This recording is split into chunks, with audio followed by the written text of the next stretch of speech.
What's crack-a-lackin'? It's your boy Broshmo. Just in case you did not know so, we're back again once again for more rankings. This time we go over the running backs, man. Fun class we have here. So I'm going to give you my top 10 running backs in this class.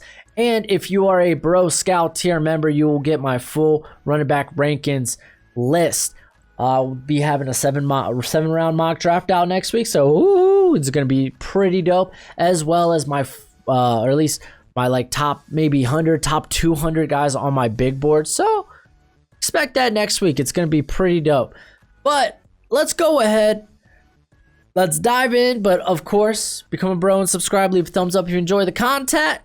And go have that nice sensual football discourse in the comment section below. Travis Etienne, baby.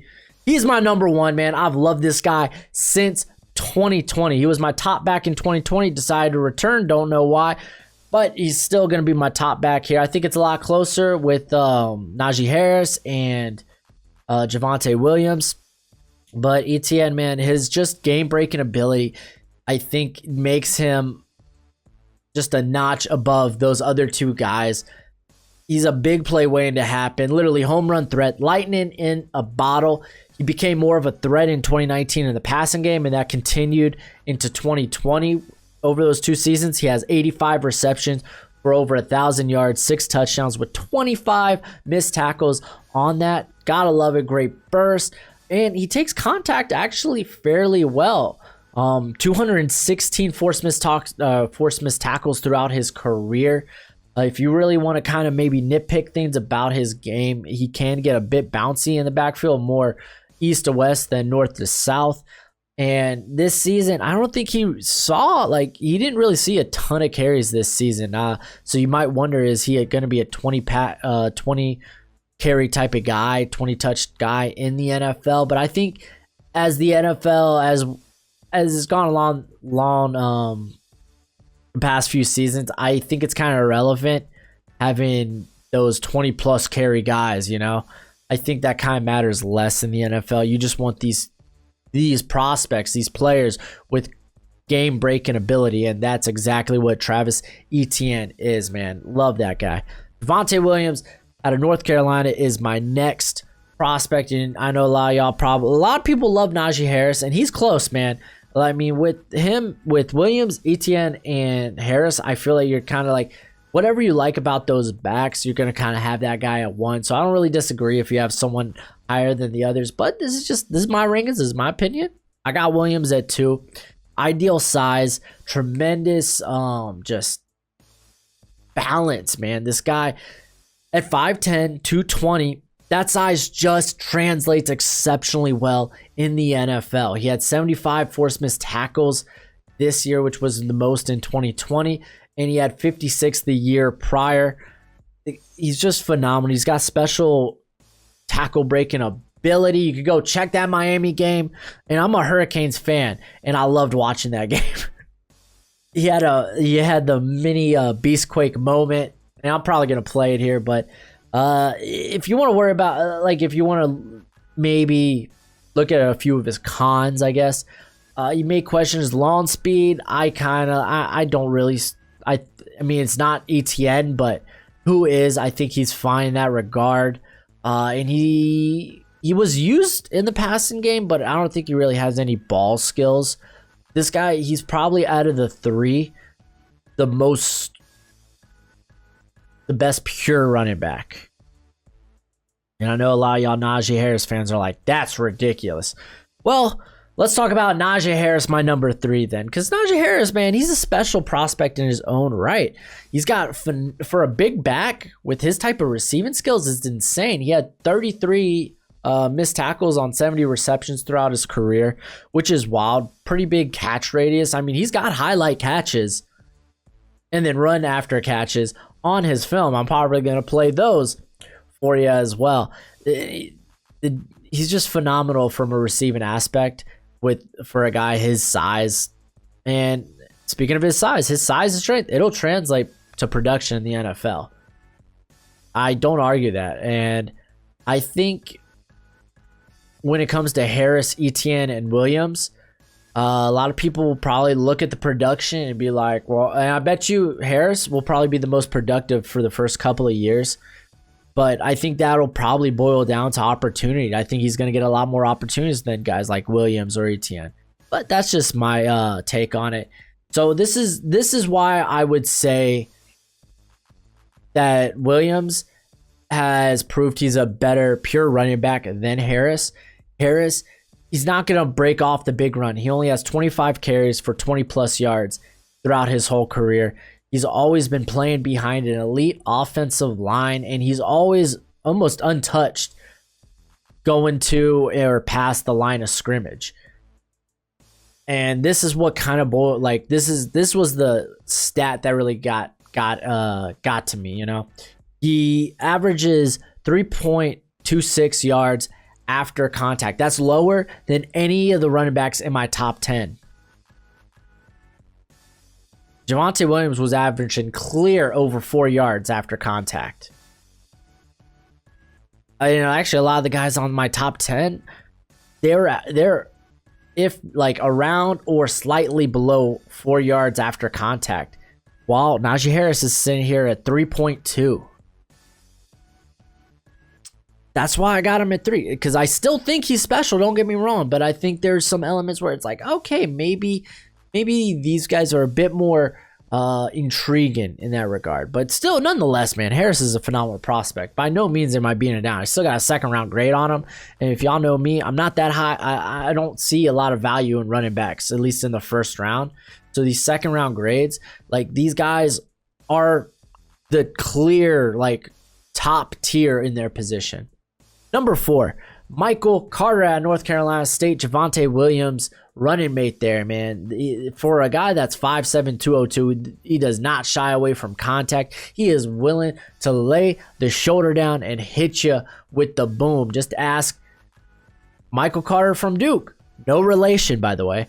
I think it ended up being a touchdown. I'm not positive. I can't remember, but man, he just lowered the shoulder and just wrecked his world. He had 700 yards after contact this season. Great balance, whether he is exploding off cuts or just taking on contact. Real weapon in the pass game as well, with 8 forced missed tackles on 25 receptions this year. But again, with that playing style, you got to wonder at his size, how will that translate? Will he be able to stay healthy? Either way, man, this guy's stop-start ability is just top-notch. So good luck getting a hand on this guy. If he's being used in the pass game, guaranteed he's going out for a pass. He is a receiving threat. And we kind of saw at the Senior Bowl that he is a bit limited as a pass protector, fortunately. But regardless, still a phenomenal running back prospect. And then Rhamondre Stevens out of Oklahoma is my 5. I don't think anyone's going to have him 5th or in their top 5. At least that's my opinion, how I feel on it. I think I'm a bit higher on him than the rest. I just loved, like, even when he was 246 during the season, man, I just loved this guy's style of play for a big back. Former JUCO transfer, but impressive just burst and like cutting ability for a man his size. He cut down 20 pounds before the Senior Bowl, so he came in weighing 5'11", 227, but he's got tremendous balance around the line of scrimmage, around the sideline. You could point to that Oklahoma versus Florida game. Like, this guy is just very patient and he's very subtle. Very subtle, man. He's got very quick feet. Obviously, being a bigger back, I don't think he's going to be able to run away from people when he does get into open space. And you do kind of want, like I said, he's a patient, subtle type of running back, but for back his size, you kind of wish he was a bit more punishing. Regardless, man, he just looks so good on the field. I'll probably throw in a little bit of those clips too, but man, he's really good. DEMETRIC FELTON here at number 6. He might end up being a slot receiver in the NFL based on what they did at the Senior Bowl, where he basically was working out with strictly the receivers.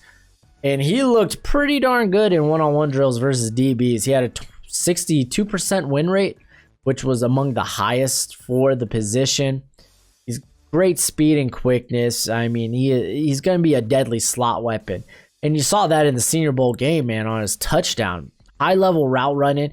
This guy almost operated strictly in the slot in 2019, playing behind Joshua Kelly, who was eating up all the snaps. But he became more of a bell cow in this season, where he had 132 carries over 6 games. But I still don't think he's a bell cow by any means. I think he's more of a complementary weapon in a running back rotation. A guy you can have in the slot. You can throw him there in the backfield. He's shifty. But I mean, it's no surprise at 5'8", sub 190, he goes down relatively easy after contact. And again, a lot of that work that he did in the slot in 2019, you could tell in 2020 he wasn't nearly as, he was a bit hesitant when it came to trying to decide where to run along the line of scrimmage. He was unsure of where lanes were opening up. But I mean, that's something I think could get better in time. I still think you stick him at running back and you just kind of move him all over the place, but I'm a big fan of his game. TREY Sermon out of Ohio State here at number 7, man. During his time in Oklahoma, I thought he was kind of like your Marshawn Lynch light, if you will. He's very slippery running back, just shrugs off contact, strong legs, great short area burst, but by no means is he fast. He's not gonna, another one of these guys that I don't think is gonna break off the big play constantly, just because he's gonna get caught from behind, but he can stop on a dime. I think him and the next guy I have on this list are these high floor, low ceiling type of prospects. And then KHALIL Herbert out of Virginia Tech. I was surprised he weighed in a bit lighter than I anticipated at the Senior Bowl, but he's 5'8", 204. Size like that, it translates well in the NFL. When you have a low center of gravity and good tackle breaking ability, you're typically going to be a very productive back in the NFL. Just ask James Robinson, man. Like, honestly, we should have saw it with his height and size. But again, that tackle breaking ability, it's just like next level. Exceptional balance, and he's got speed to his game. That's the thing. And I might move him back up above TREY Sermon just because that speed. He was used on kick returns there at Virginia Tech. And he was actually produced very well at Kansas before he decided to transfer. He's not a subtle or a quick athlete.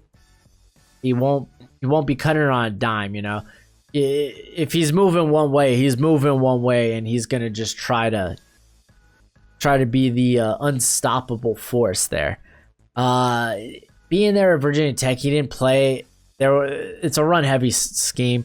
They don't do a lot of things in the passing game, and he wasn't really involved or utilized much in the passing game. And at the Senior Bowl, he was kind of so in pass protection. So there's that. But again, you're drafting this guy because of his size, low center of gravity, and his ability to basically break tackles. It just translates well. Then Kenneth Gainwell here at 9. So many other people are higher on him. And I mean, I guess I can see it. Like, the dude, like, his game, his season in Memphis in 2019 was phenomenal. By the way, he opted out of the 2020 season, but he's great in space, great agility, and just he's explosive with the ball in his hands. In 2019, he had 37 plays of 15 plus yards. Just incredible. I don't think he's that fast though for a guy that's sub 190. You expect him to be a bit faster, and in that gimmicky offense that Mike Norvell loves playing, especially there at Memphis, he just kind of feels more like a slot receiver than a true running back. If you ain't new to the channel, you know I'm not a big fan of Mike Norvell. How he did my boy Tamari and Terry. I had such high hopes for Terry, and now look at him. Probably going to be a mid-day 3 pick. Dang it. And then to finish out the list, I got CHUBA HUBBARD. CHUBA Hubbard out of Oklahoma State. He's fallen down a lot of people's lists, which is wild. I mean, I understand it. I mean, if you want to look at the fumbling issues over the last 2 years, 7 fumbles over the last 2 seasons. What he ran there at Oklahoma State has no real NFL rushing concepts. Like, it's not going to translate. They run this weird wide zone RPO like scheme. But I mean, if you want to take a look at Hubbard, dude, he loved the inside zone, and he has the patience and the explosiveness to take advantage of inside zone plays. He's got great straight line speed. Another guy that kind of shoves off contact. I mean, he had 1,300 yards after contact in 2019, which was, I think, if you just looked at that by itself, it's better than a lot of running backs had that same year. Like, I think he was in like the top, like there was him and then there was his yards after contact. Were both in like the top 10 or top 15. So it was kind of wild. I still think that what he does well translates typically to production in the NFL. I mean, just with his patience, his vision, and again, his ability after contact, I think it's solid enough to take him in the 4th round. That's just my view on it. But that's it for the video, unless, of course, you're a Bro Scout tier member, baby. And then you're about to get the rest of my running back rankings. But until next time, you be easy, my friends. Later.